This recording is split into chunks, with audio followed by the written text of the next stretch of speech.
nice to meet you all. I'm LJ Rich. I'm going to be your host for today.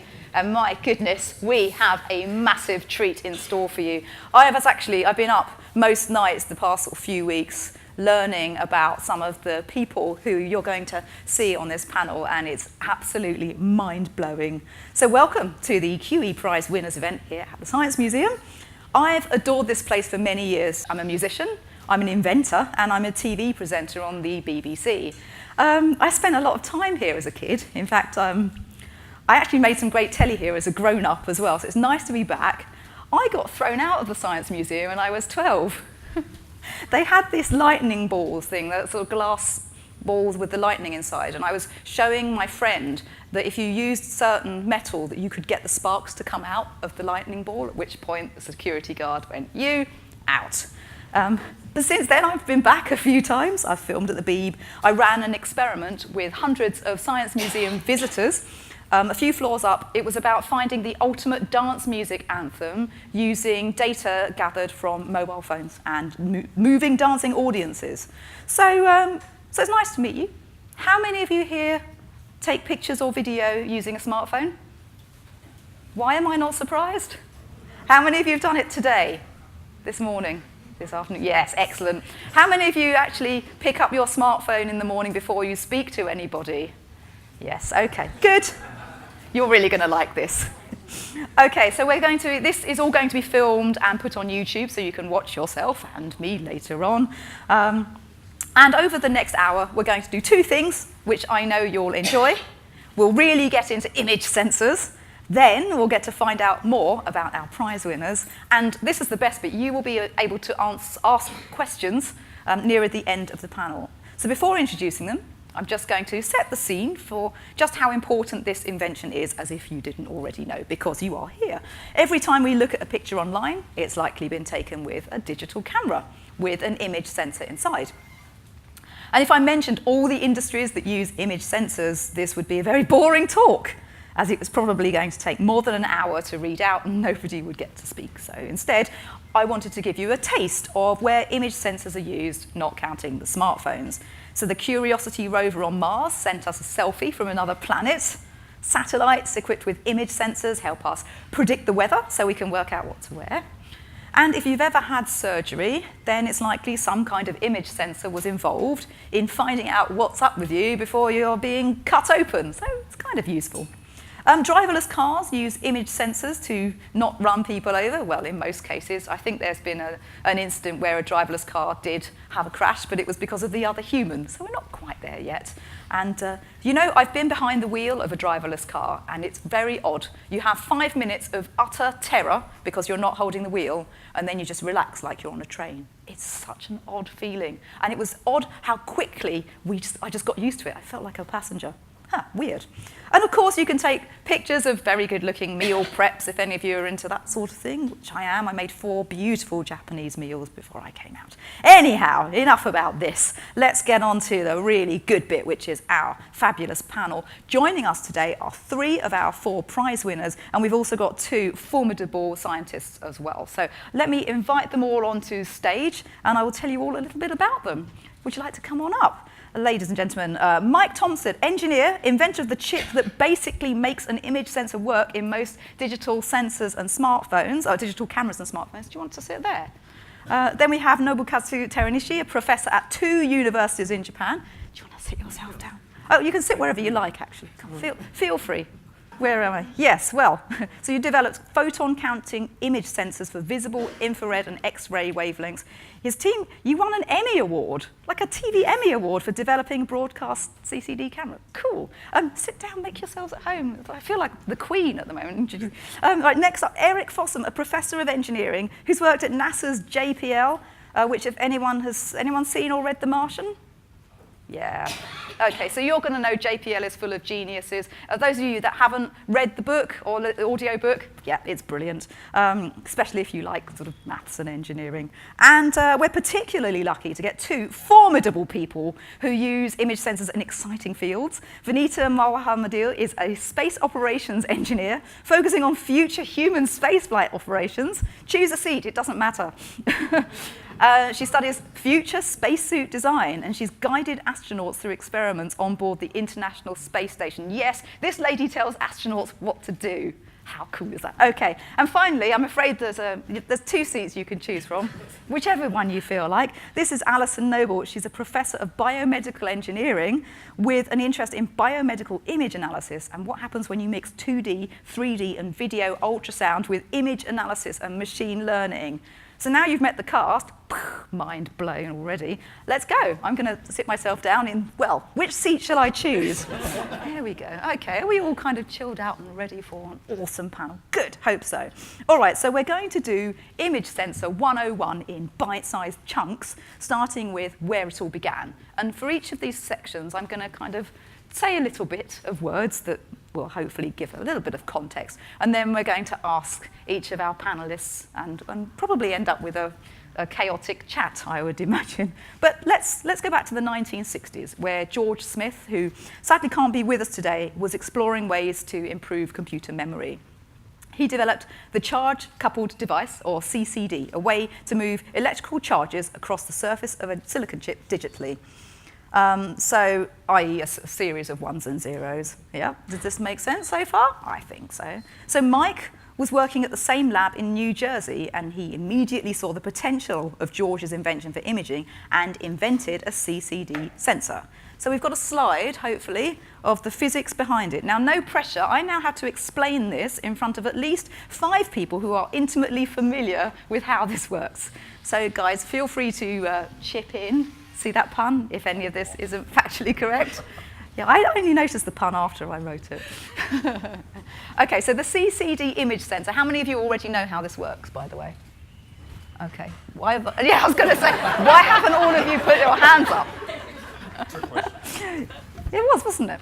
Okay, so you've got 3 parts. You've got a light-sensitive area that captures the image, and then a charge-coupled device to move the charge packets around, and an analog to digital converter to change these signals into digital information. Now, I happened to get a very good explanation about this earlier, which is basically if you're on a football pitch and it's raining, if you want to find out how much rain is on the football pitch, everyone goes onto the football pitch holding a bucket, okay? And each person is collecting rain. And in order to work out where the rain has fallen, the buckets are then passed to the edge of the pitch and then to the corner, okay? And at the corner, there's a measuring stick where you can work out the amount of water in the buckets and therefore work out how much rain has fallen in which area. Was that a reasonable explanation? I hope so. Everyone's being very quiet. Are you normally this quiet? No, you're not. I don't believe it for a second. Anyway, it doesn't matter. There'll be time for you to join in. So, Mike, you invented an integrated analog to digital converter 15 years after the CCD. It's a key component of today's digital cameras. So when you started out as an engineer, were you always involved in digital imaging? Okay, before I answer that question, in response to your discourse there, she was talking about moving charge packets on a piece of silicon. Here is a piece of silicon. This is an imaging device. This is one of the first ones we made in 40 years ago. And the signal that comes out is analog. It can take any value, like your dipstick, any value on the dipstick. So you have to convert that to a digital signal, zeros and ones that can be transmitted over your phone connection, stored in your computer, etc. So that's the analog to digital connection. And yes, I invented that function and put it on a teeny tiny little chip. And that's what gives you the digital part of digital imaging. Now, how did I get into what was my origin? Yes, I worked for a company. Actually, before I went to university, I did 2 years at a company. And they were making camera tubes. Now, none of you have probably ever seen a camera tube. You probably don't know what it was. But they were about this big, about 4 or 5 inches in diameter. And a studio camera typically had 3 of those tubes in it. They were massive. So that was my motivation to make them smaller. And so I had this background in what was then television imaging, and I wanted to make it smaller. And I went to America in order to do that. And of course, it worked out much more splendidly than even I imagined. What was the first thing you took a photo of? The first person I took a photo of was the young lady at the back there. It's my wife. You can see her. And this is the photo. This was taken a long time ago in 1972 with a camera, a large camera. This was our first camera here. You can see it's still pretty large at that point. It had 3 CCDs in, and it took a color picture and the number of pixels across here is only 132, and that was taken with this little device here. Wow. So there's your history. That's brilliant. Did you know at the time that you'd created something revolutionary? Of course, we never knew all the applications that we see today. I mean, the telephone, the smartphone had not even been thought of, let alone developed. What we did have, we did have a little plastic box like this. We put a little lens on the front. We put one of our chips inside. Of course, it wasn't connected or anything. And we also put a dead fly in because we knew the technology had to be debugged. Mm-hmm. That's terrible. And of course, it took 20 years after that before the first camera came out, made by Sony in Japan. And that was not a true digital camera. They stored the signal in analog format. And then, of course, Eric will get on to his developments in the 90s. Brilliant. So Vinita. there's been a very long history to this. Yes. And that's true of a lot of technology. It takes a long time for it to evolve. And I think now is a great idea to bring you in, because could you tell us a bit about space exploration before we had digital imaging sensors? Did astronauts just have massive cameras that they took up with them? In a way. So before we had digital sensors, we used physical storage and physical cameras. And so one of the issues they came across during the Apollo missions is that you actually had to install the camera on the moon. And on the moon, you've got something called lunar dust, and that's really, really abrasive. So that's one of the things we're looking at right now. So at ESA, where I work at the European Space Agency, we're planning missions for astronauts to go back to the moon in the 2030s, which is really exciting because one of you sitting in this room could be going to the moon in a few years. But one of the things that we need to look at is to basically build on that heritage that we've learned from, is that the cameras on the moon actually clogged up the mechanisms inside because of physical mechanisms. So that was one of the issues that we came across during the Apollo missions. But in addition to that, because of physical cameras and physical film canisters basically on the moon and also on the outside of the spacecraft, the Apollo command module pilot, so this is the astronaut that didn't land on the moon, but stayed in the command module, which orbited the moon during the Apollo missions, had to actually do a spacewalk when the command module was going back to Earth. And so when you're in this room, when you're on Earth, we've got a magnetic field around us, and that protects us from radiation. But when the astronauts are outside of that, and when they're in something called the Van Allen belts and in deep space, they're not protected from radiation. And so that astronaut, for every single Apollo mission, had to actually do a spacewalk. So as the vehicle and as the command module capsule was traveling back to Earth, at about 171,000, I think it's miles per hour, miles away from us. It's really, really far away from us. In comparison to that, the International Space Station is about 400 kilometers away, so it's really far. When he was out that far in the Van Allen belts, he was really exposed to a lot of radiation, so he had to go out there and actually physically capture and go out and get that film canister to bring it back, so we could have the film on Earth later on, because we couldn't just digitally send it to Earth on ground as we do today. So that's one of the issues that we've learned from the Apollo missions, that we don't have to go through anymore because of digital sensors. Wow. Goodness. How many of you fancy the idea of going into space, by the way, just out of interest? Yeah, I mean, my gosh, I definitely always wanted to go into space. It's becoming more and more possible, isn't it? Alison, let's bring you on here. Medical imaging is something that's going to be relevant to most people in this room. So what kind of happened when the image sensor came along and digital imaging started? Could you give us a bit of a potted history? You might be familiar with X-ray. A lot of people understand X-rays, and it's producing projections of the body. And what people were interested in was how you could move from that to be able to look inside the body, look inside as a 3D object, and take slices through virtual slices, rather than think about surgery and having to go and cut someone open to look inside the body.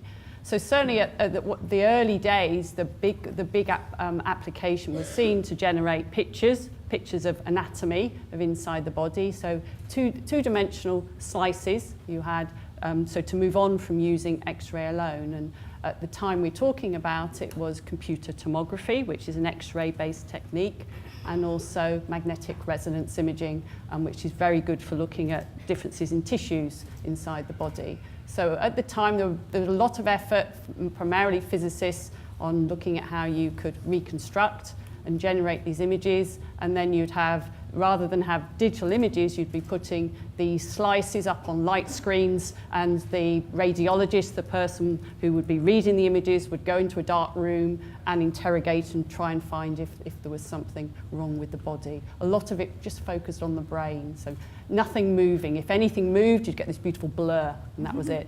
So that was sort of state of art in those sorts of days. Okay, let's move up to the 1980s. Thank you for everyone so far. We're going to talk about advancing the image sensor and pinned photodiodes. That's the second invention honoured with this year's QEPrize. In the 1980s, Nobu was working for the NEC Corporation in Japan, experimenting with semiconductors. And the semiconductor that led to his invention is the diode. It's a device that forces electrical current to go in one direction only. Like a one-way valve, basically. Now, a photodiode does this when it's exposed to light and is made of a semiconducting material like silicon. So Nobu's pinned photodiode for CCD image sensors is much more efficient than regular photodiodes. It makes pictures less noisy, and you don't have that sort of grainy effect in darker photos. You get crisper, sharper images, which I think is great. That means that light sensing pixels could be smaller, so you could get more pixels packed into the same area. And more pixels, and anyone who's looked at rubbish TVs and then good TVs, you're going to know more pixels means more information, higher resolution, better quality images. So Nobu, what made you want to become an engineer? Oh, the question is very difficult, so I need some time. So before that, I want to ask you, which language is suitable for you, broken English or standard Japanese? We haven't got first Japanese. Standard Japanese. Oh. Excellent. Okay, I understand. Then I will use broken English. Maybe you can understand because you are natives. I want to explain a little bit about QEPrize. Okay. So yesterday we received trophy and medal, and of course honors. And the trophy is a little bit larger, so I didn't bring here. But there is a designer, Samuel. Oh, would you like to stand up? Sorry to do this. So Well he done. designed our trophy. Yes, Yeah. 3D design Yeah. trophy. Thank you. Oh, round of applause.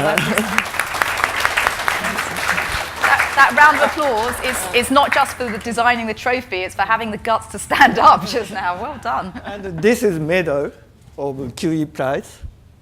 Brilliant. Yeah. Where are you going to put it? Oh. Just carry it everywhere. Yeah. And I have to answer.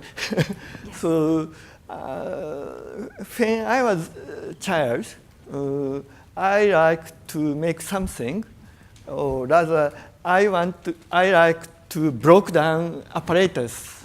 So I want to know what inside the apparatus, or what the mechanism of apparatus. So you broke things down Yes. to see how it worked. Yeah. Can I just see how many people do this? Have any of you taken things apart and put them back together?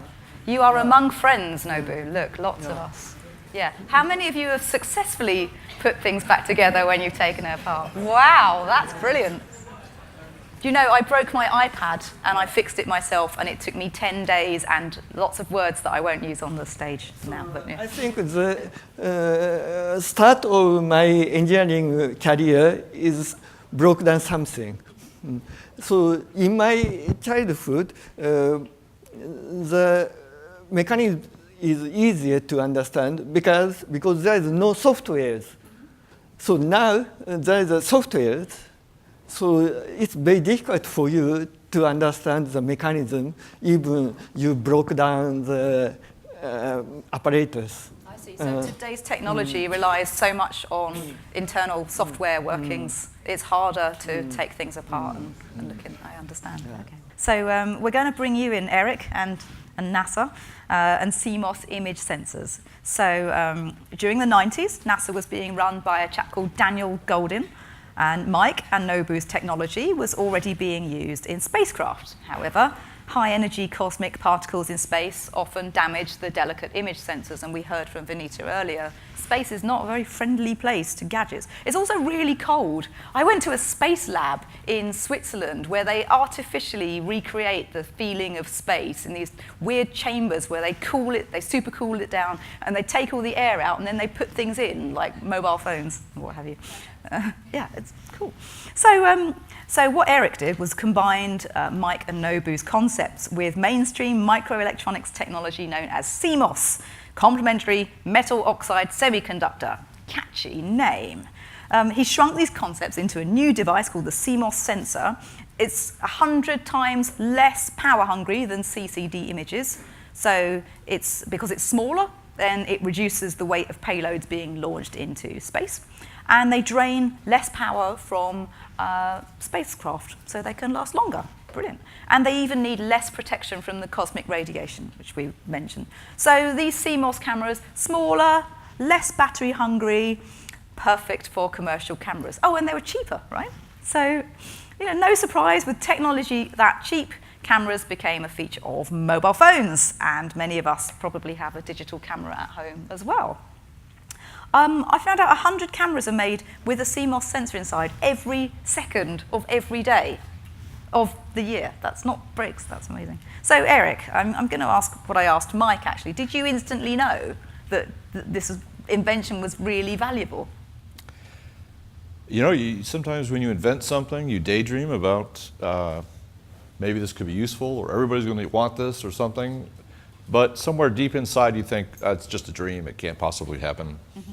So, but sometimes I guess dreams come true. So I am surprised at how many cameras are made today. That every one of you has that invention in your camera phone. In fact, I have to take a picture of you. Hold on a second. Sorry. Okay. Geez. Thank you. There'll be time for pictures later on. Yeah, but you know how many pictures are uploaded to the internet every day? I'm presuming it's going to be a lot, even just people in this room is probably hundreds. Yeah, it's like 10 billion pictures every day. Wow. That's like more than one picture per person. That's a lot of selfies. That is.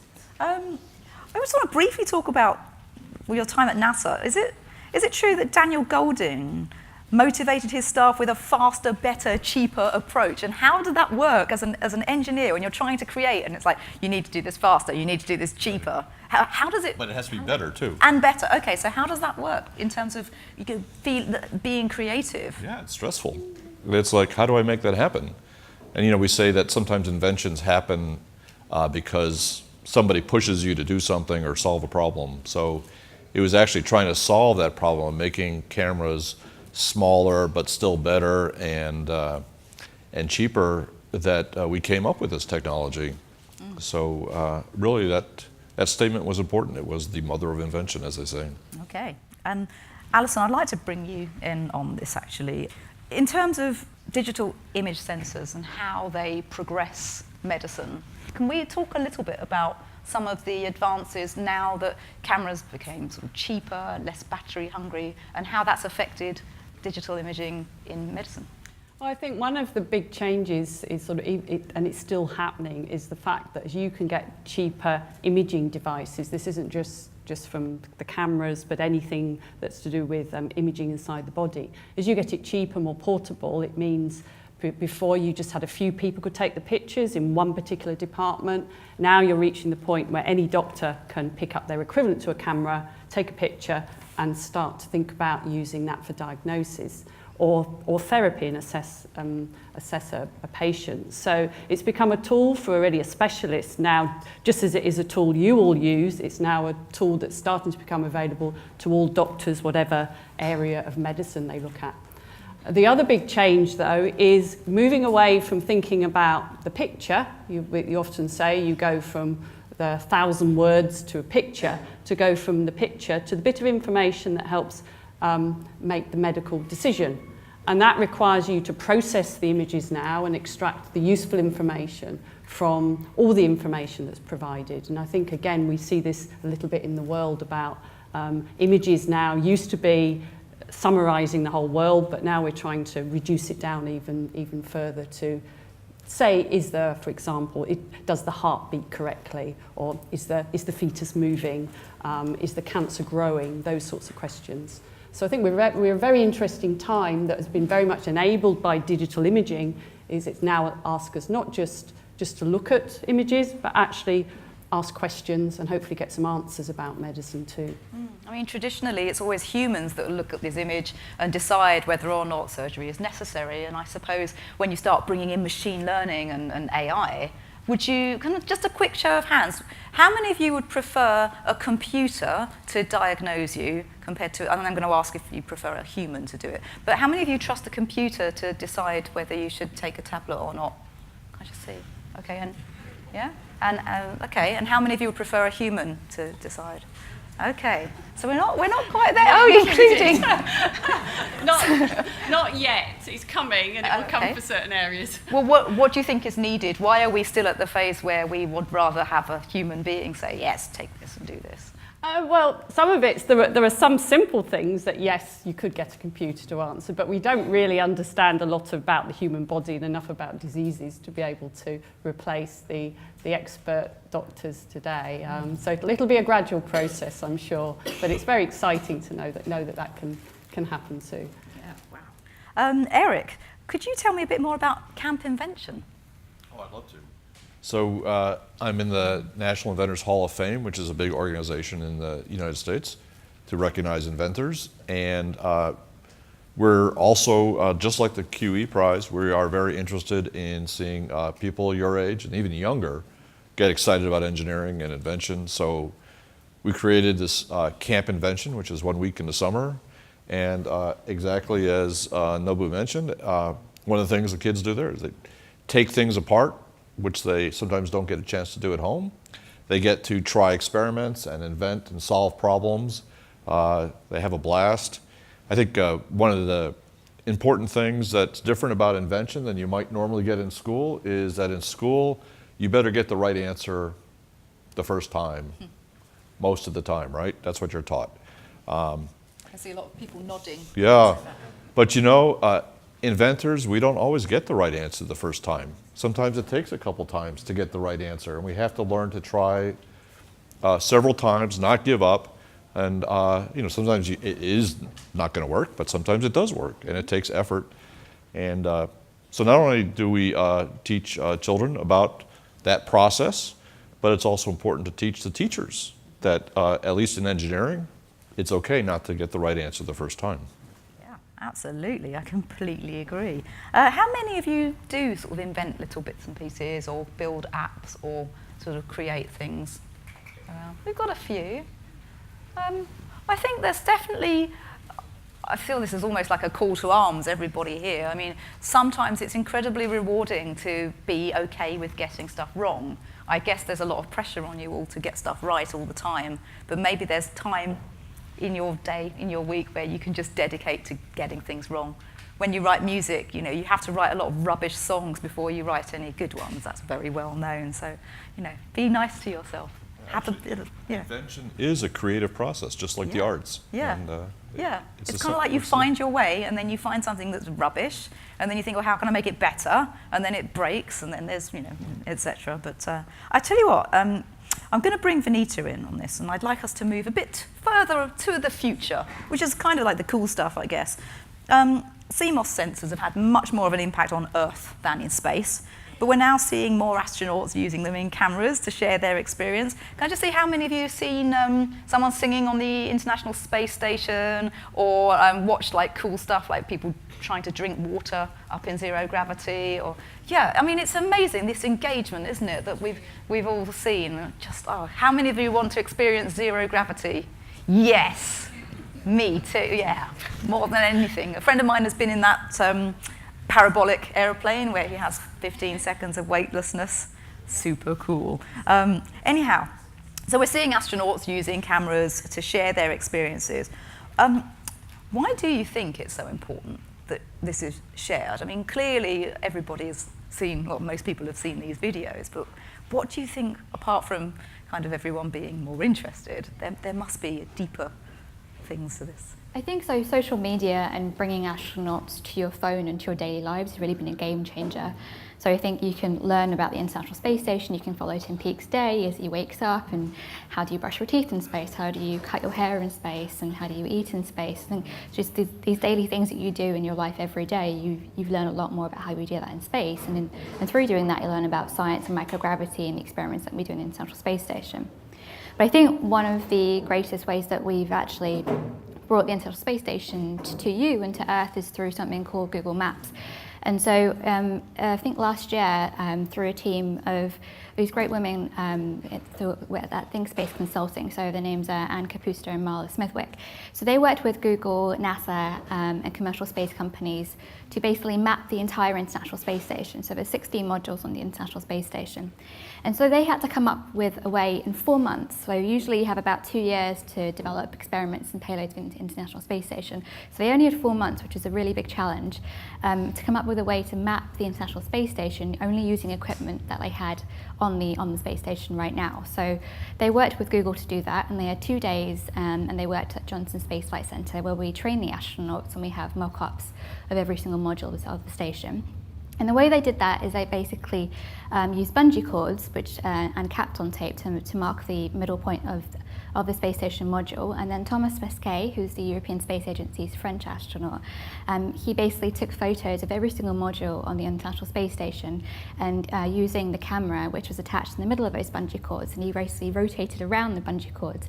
And if you go on Google Maps right now, you can actually go to the International Space Station and you can float around inside yourself. So you can see exactly what the astronauts see. So you can see the experiment racks, and you can see where they eat in the kitchens, and you can see the SpaceX Dragon, so the new capsules that we're using eventually to bring astronauts to the space station as well. So I think that's one of the best ways that we've given you the perspective of the astronauts on the International Space Station, and showed you just how big it is as well. So it's really large. It's about space of a 5-bedroom house, or 2 747s as well. So it's a really, really large space. And I think that giving that to you is giving you a completely new perspective on the International Space Station and the work we do there. And more importantly, really brought that back to Earth and kept that as for history and prosperity in the future. Yeah, my goodness. So we'd find that by typing in Google Maps and ISS, Yes, I presume. you will, yeah. Excellent. I think actually now's a good time to look at HoloLens and virtual reality, augmented reality. Another quick show of hands. How many of you have used some form of virtual reality? Yeah, pretty much most people. Has anyone used augmented reality stuff where you've got mixed reality? I guess Pokemon Go counts as that. So yeah, a few people. I mean, it's an amazing and immersive technology, and I think personally, I think it's going to change the whole nature of society. Looking at a map, you can use your camera and you can see arrows overlaid across where you're meant to go. In Shibuya Station in Tokyo, there is actually an app that helps. It's the busiest station on the Tokyo underground system, with 17 different lines, all with independent train operators, and to walk around, most of the signs are in Japanese and with some English, but it's very, very confusing. So AR will stop you being lost.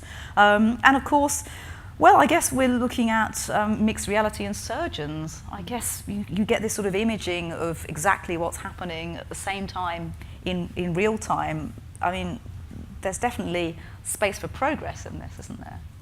Yeah, I think in the area of surgery, it's both, the impact is both for training people, so you can train surgeons before they go and open up a body. It's quite a sensible idea, and particularly for complicated operations. And then planning, you can also use augmented and virtual reality to be able to plan before, again, you go in.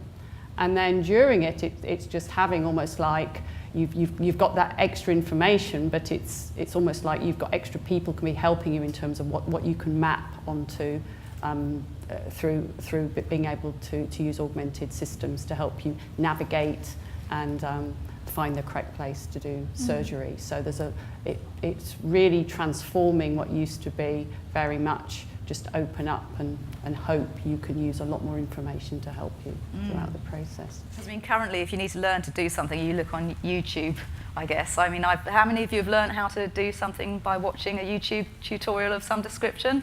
Yes, I learned how to take the radiator off a wall in my house, and then I realised after I'd taken it off that I hadn't watched a video on how to put it back on again. And so, but if you had like an augmented reality setup, you'd be able to see exactly what you're doing whilst you're in the task, instead of holding the phone and you know, trying to do this. I think now's a great time to wrap up on the technologies, and just a quick question to everybody, and we'll go down the line if that's okay. I'd like you to give me your thought on what's the next industry to be revolutionised by image sensors. So where do you think image sensors will go next? And let me start with you. Oh gosh, that's a terrible question, because it's already gone a lot further than one might have considered. I mean, this augmented reality for surgery, for obviously for lots of other things, I think is going to be a major application. Maybe we'll all walk around with our virtual whatsits. I honestly, I can't conceive of new applications that readily. I'm not an applications person. I think I'm a developer, always have been, and so I'm stuck in doing things. I see what's needed and I do it, and you have to look at the need in order to see where the developers are going to fill that need. That's very interesting, actually. We have different kinds of inventors, people who are into the detail and people who are sort of macro, looking at, right, what's the next thing? Vinita? I think it's really going to touch every industry. I think if you're looking to the future, you've got technology, and that's really coming into every single job that you can think about today. So I think in the future, especially for your age, it's going to be really important to learn to code and learn to have those technical skills, or at least be comfortable with them, to actually look at jobs in the future, especially if you look at things like self-driving cars and even medicine and space and transportation are always going to incorporate a greater degree of technology in medical sensors and imaging sensors in the future. Okay. Noble, what do you think? So now 4 billion image sensors are produced, and most image sensors are used like a smartphone, and the image is seen by human ourselves, and we see our family is fine, or this scenery is beautiful, or something. But next generation, computer eye is very, very important. It's already started, so automatic driving car. So driver do not see that scene, image, just computer see the image, and they decided stop or go.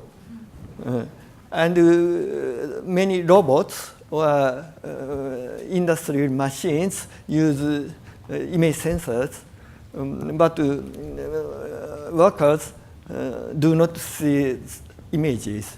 And for example, in London, there are many, many security cameras, too many security cameras here. So we cannot see every video or images. So computer understand what happened from the image. I think that's computer eye is the next generation.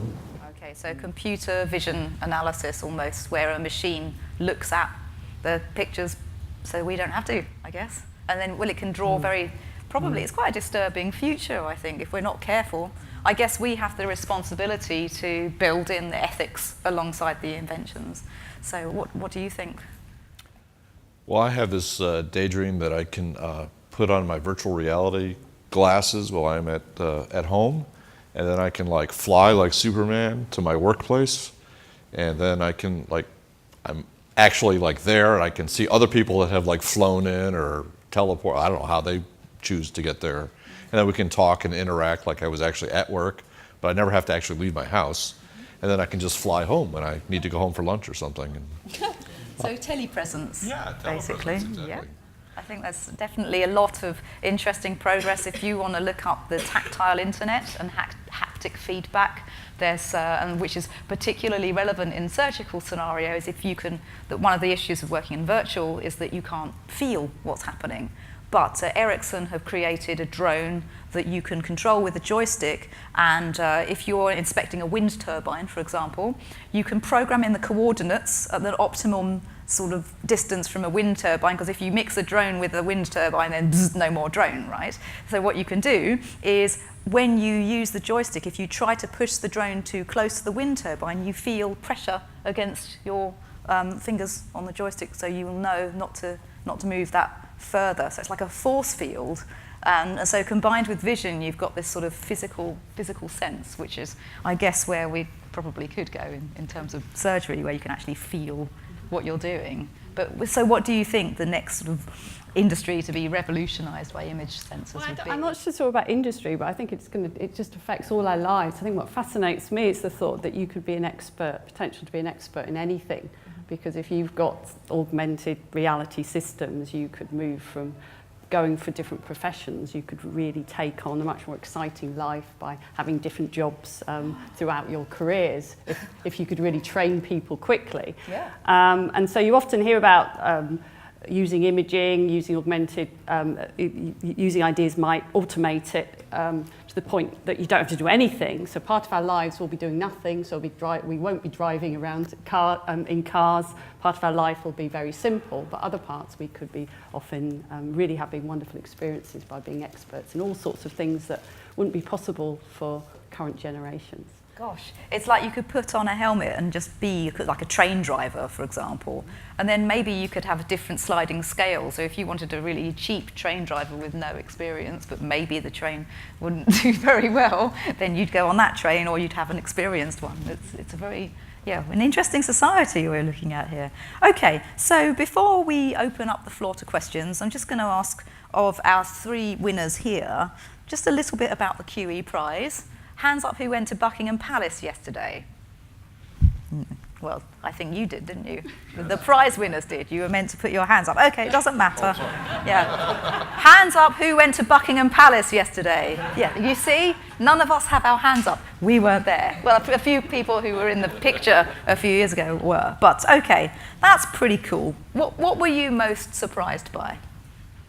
Wow. I was surprised by everything because I'd never been there before, and actually I was surprised a little bit by how much it looked exactly like I had seen in movies. That it could have been a movie set. I'm not sure I was actually at Buckingham Palace. Maybe it was a movie set. Could have been wearing a VR helmet. Except the Prince of Wales was very real, and it was exciting to meet him. Yeah. How did it feel to be named as the winner of the QEPrize? Well, of course, it's fantastic. To particularly to be given recognition for work that I did a long time ago, 45 years ago, before any of you were born. I think it's tremendous encouragement to move into engineering. We've been talking about vision and imaging this afternoon. But in fact, engineering plays a role in absolutely everything in our environment. Your cars, your trains, your drinking water, your heating, your flying, etc., etc. So I think the QEPrize is about engineering. It's always given to people who've made a big impact on society. Maybe not the cleverest people, but some of these things have had a lot more impact have had much more impact than others, and I think that's very true of the imaging. Nobu, how did you feel when you won? Of course, I'm very happy and very honored because I have been developing image sensors 40 years, and by that job, I received the highest engineering award. It's very honored, and I also think we are very lucky because the purpose of QEPrize for engineering is to award very important breakthrough technology and very profitable for our life. But think there's many important technologies in our life, and if one of them are not here, we can't arrive. So, so image sensor was chosen for QEPrize. It's amazing. It's very lucky for us. Yeah. I want to make one comment, which is that, you know, engineers, we work together. I might have had the first idea for my technology, but to get it into your phone took the work of thousands of engineers around the world, all kinds of different countries, to make that happen. And also, as you said, my idea was based on the work of the people that came before me. There's an old saying that we stand on the shoulders of giants before us. And that's very true. And two of my giants that I stood on their shoulders are sitting right here. And it takes, thank you very much for your shoulders. But you know, it really takes a lot of people and around the world and many different kinds of people to make these things come to life. And it's really interesting work and great to work with so many people. So as well as receiving a trophy, the winners receive an equal share of £1 million. Yeah. Should have said that at the beginning, shouldn't I? So what do you plan to do with your winnings? Are you going to just, are you going to bathe in it, or are you going to do that? I thought about bathing in it, but it really, I felt that the next generation, that's you, by the way, the next generation is really important to support. Actually, our family is supporting Camp Invention with the winnings from the QEPrize. Yeah, I gave all mine away. I've donated it to the 2 high schools that my wife and I went to in this country, and also to the 2 Cambridge colleges that my wife and I went to. The money's been given in order to be spent on STEM, science, technology, engineering, and mathematics, and we added an extra M onto that for medicine. So that's what it will be spent on. And it not only, with a particular emphasis for girls, I should say. You know, the girls are beginning to really become a major force in engineering, and I think that's very important. And if you look at Robot Wars on BBC television, you'll see a team from my old school, Brentwood School in Essex. I think they're the only high school that compete in Robot Wars, and most of that team is girls. They also just went to China. They were given £8,000 by the Chinese, plus all expenses paid, and they took part in the Chinese version of Robot Wars. So that's what I gave. We gave every penny of it away. That's pretty awesome. So, Okay. I've not decided, actually, because, so I like to decide after paying tax. But it's really extra income. So I want to use extra, maybe I'd like to use this money to grow up engineers. Wow, that's amazing. Thank you all so much. Now, if any of you have questions, now is a great time to stick your hand in the air. It's not often that you're going to get a chance to ask somebody with this much experience and recognition a question. So please feel free. Do not be shy. You will not regret asking these people questions because they are here. I can see a question here. Could you say your name, please, and where you're from? My name is Shaquan. Hiya. My question is, in film it often shows holographic images being used in communication. Is this going to happen? If yes, when? Okay, so this is a question about the holograms that you see in movies communicating. I think in Star Wars you had "Help me, Obi-Wan," and you have in Star Trek everyone's always sort of in 3D, looking cool. Let's talk a little bit about holographic projections. Do we think it's going to become commonplace? Now, I know there are a couple of companies that do this at the moment. Musion is one. I can't remember the name of the other, but there's definitely work going on, isn't there? Does anyone have? Oh, I think it's going to happen. I Yeah? think it's, and in fact, as engineers, you know, maybe you'll be the ones that actually make it happen. But if you can kind of dream it and it doesn't require like out of this world physics to happen, it can be done. It might take a while, but it can be done. Okay. I think it will be done. Let's have a panel vote. Do we think that this is likely to happen? Yes, look at that, we think. Yeah, let's have an audience vote. Do we think that's going to happen? Maybe one of you will design it. Okay, Shakwana, it looks like it's likely to be the case based on us lot. It may or may not happen. I mean, holograms have been around for 100 years, so that's a technology that's taken forever to develop. But what is required in order to make it real on your smartphone is technology developments. Bandwidth. I mean, as an engineer, one immediately thinks, why won't it happen? What's going to hold it up? What's the challenge of the problem that has to be solved? And I can see one here immediately, bandwidth, i.e. getting all those zeros and ones down the smartphone pipe. So that's... But 5G is coming, which means much faster internet.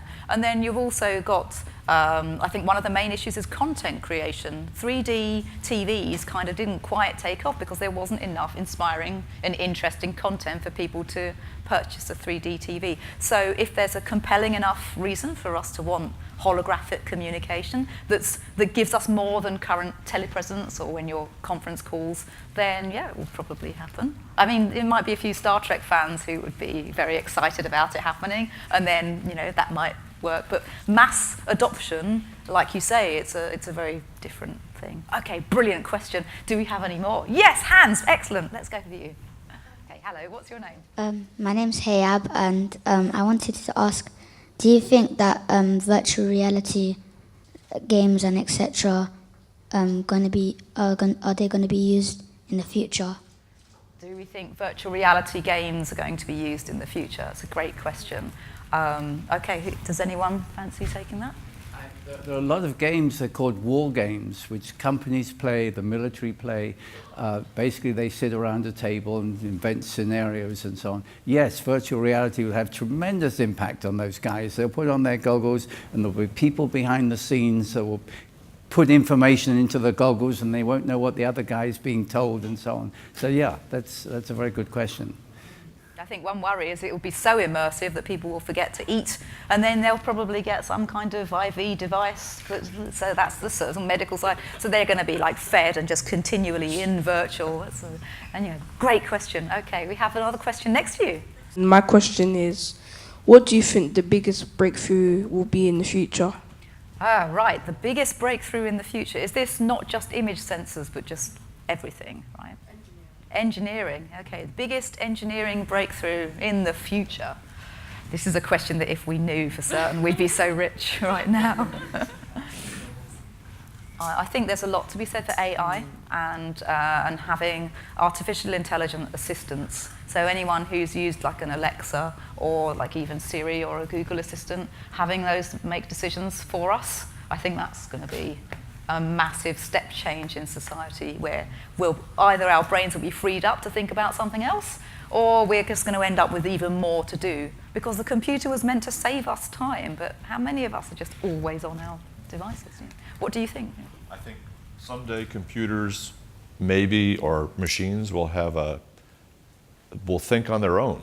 And I'm not talking about solving problems that we ask them, but maybe they develop consciousness, which in some ways would be really cool and make us ask questions about what are we as human beings if we're not just machines, but could also be really scary. If you watch like The Terminator or one of those movies, it's like, uh-oh, we don't want that to happen. So how do we or you as future engineers, it's really up to you. How do we keep everything on the right track and nothing happening on a bad track? So, okay, that's great. Any other thoughts on the next breakthrough? My dream is to create technology to neutralize nuclear weapon. I think we can do, but if we realize that technology, unfortunately, human would create new weapon. That's problem for us right now. Okay, wow, brilliant. I think we have time for a couple more questions. I think you had your hand up over here. Hello? Hi, my name is Lara, and I'm pretty sure you've all heard of that robot. I think her name is Sophia, but I'm not sure. That's like really human-like. Do you think more robots like her could be created, and we could have like half a society of robots, and like like, I'm pretty sure they won't take over, but maybe. Do you think, how likely do you think, like, would you think that would happen, you know? So how likely are we going to have a race of robots living alongside humans? I think what you're talking about, I guess, is an android, because we have lots of robots that do tasks, and I think that robots in humanoid forms are generally called androids. In Japan, there's an aging population, and there's a lot of work on robotics to look after people when they get older. In terms of actual sentient beings, goodness me, what do we think about that? If we see the race of 100-meter running, it's very exciting. But the speed is less than car. But it's very exciting. So if mankind do something, it's also very important. Do you think it will happen soon, or it will take a while? No, well, it will still take a while, but Yes. it'll happen. If anyone's interested in sort of future gazing, there's a great series of books called The Culture novels by Ian M. Banks that explores a race where you're sort of post-humans almost, and they have these artificial intelligences that make decisions for them, and it's a very odd and interesting political look at possible futures. Another thing you could ask is, well, maybe biology and medicine will move ahead so that we actually grow creatures that are like robots or something. That's also kind of a weird thought, right? I mean, is that the right thing to do? Not the right thing to do? It's a very interesting ethical questions coming up too. And MIT are building soft robots as well. So instead of having sort of metallic bodies, you can get these sort of soft fish robots. And yes, very interesting. Great question. All right, do we have any more questions from other parts of the room I can see? Oh, got a question at the back here. Hello. Hi, I'm Hannah. Hello. I'm kind of building on what you said before, that you're kind of sure that androids will be like immersed into our society. But how, like, what level of, I guess, like human aspects do you think would be safe enough to be like integrated into these robots? How safe well, this is an ethics question, isn't it? Does anyone fancy this one? Yeah, there was a famous science fiction writer who, I forgot his name at the moment. Yeah, the 3 laws of robotics, about you can't harm humans and that sort of thing. So maybe we can build those things into either machines that we build or creatures that we grow. I hope so. You know what? Remember I said that we don't always get things right the first time as inventors? Well, I hope we get it right the first time for that.